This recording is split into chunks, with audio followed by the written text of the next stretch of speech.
"Hey, man, get out of this cabin right now. People like you have no place in first class." The words ripped through the airplane like a lightning strike, loud, sharp, and humiliating. Heads snapped, passengers turned, and in that single explosive moment, silence fell heavier than the roar of the engines outside. It was an outburst not of service, not of courtesy, but of contempt. Pure, unfiltered, humiliating contempt, spat into the face of a black man who had done nothing but sit quietly in the seat he had lawfully purchased. Before we continue, smash that subscribe button, turn on the bell, and comment below where you're watching from. Because what you're about to hear is not just a story, it's a mirror of power, humiliation, and ultimate justice. And trust me, you'll want to stay until the very last second. The man at the center of this storm sat tall, shoulders squared, calmness radiating from him even as every eye on the plane locked on his face. He was in his mid-40s, his skin the deep tone of polished mahogany, his build lean but firm, his expression measured like a man used to carrying the weight of other people's reactions. He wore a charcoal gray blazer, pressed to perfection, a crisp white shirt underneath, no tie. Nothing flashy, nothing ostentatious, just quiet dignity. Yet in that moment, dignity was being dragged across the floor. The flight attendant towered over him, her uniform a sharp scarlet, her lips twisted into a sneer that seemed fueled by years of prejudice she had never been forced to question. Around them, whispers grew, cameras rose, and judgment filled the recycled cabin air. Some passengers shifted uncomfortably in their seats, wanting to intervene but paralyzed by etiquette and fear. Others leaned forward, hungry to watch the drama unfold. The humiliation was now entertainment, the pain of one man broadcast for the consumption of many. The black man did not move. His eyes, deep and unwavering, fixed not on her face, but on something far beyond the ceiling of that plane. It was the look of someone who had been here before, someone who knew the weight of racism and had long since learned to carry it without letting it crush him. His hands rested on his thighs, steady, unmoving, betraying none of the storm building in his chest. The attendant's voice grew sharper. She demanded proof, questioned his presence, accused him of sneaking into a seat he hadn't earned. Each word fell heavy, each syllable sharper than the last. The accusations weren't whispered. They were projected, loud enough for every person in the first-class cabin to hear, loud enough for the whispers to spread like wildfire down the aisles into economy. The humiliation was not private. It was public. It was intentional. And still, he did not flinch. He let the moment build, let the venom pour, let the stares of strangers pierce his skin like arrows.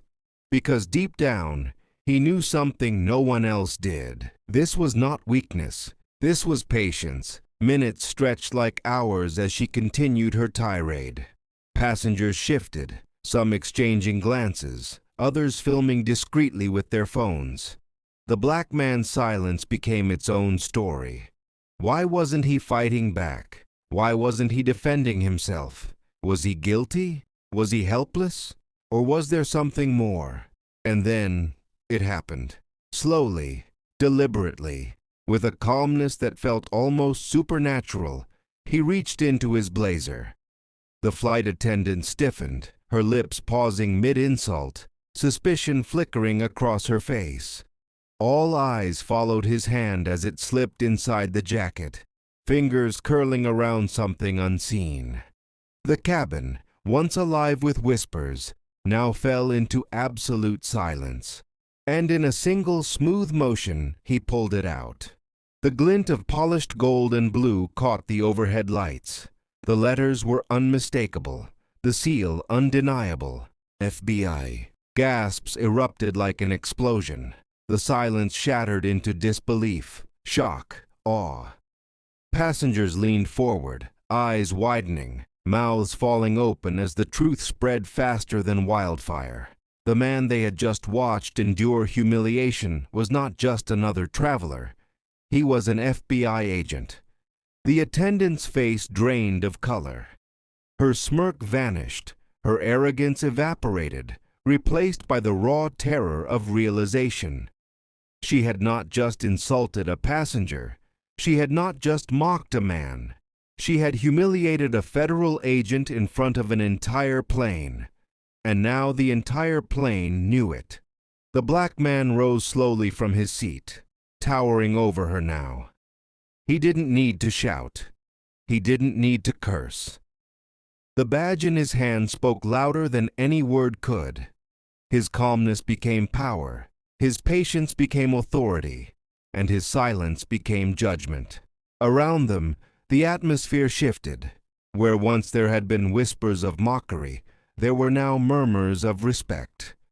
Passengers clapped softly at first, then louder, until the sound of applause filled the cabin. Phones recorded every second, ensuring the humiliation of one would not remain in shadows, but would live forever on screens and feeds across the world.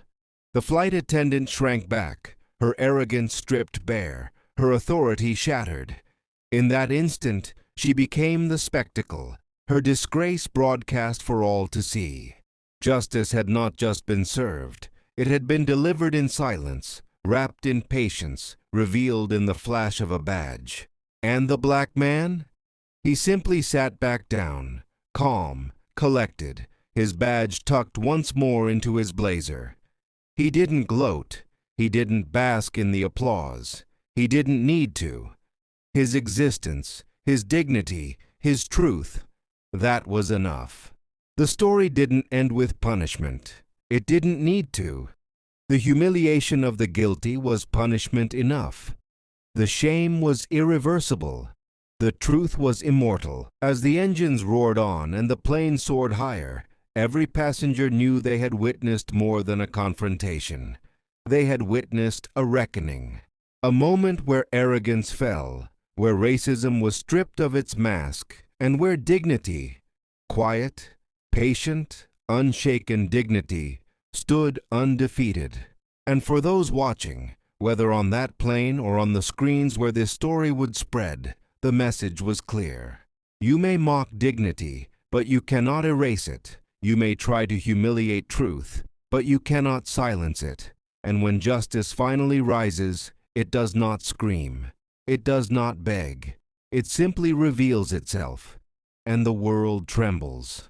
So if you've felt this story, if you've carried the weight of moments like these in your own life, smash that subscribe button right now, turn on the bell so you never miss the next story, and drop a comment below telling us where you're watching from. Because what's coming next will be even more powerful, more emotional, and more unforgettable. Because in a world where arrogance tries to strip away dignity, truth will always shine through. And the next story? The next story might just leave you breathless.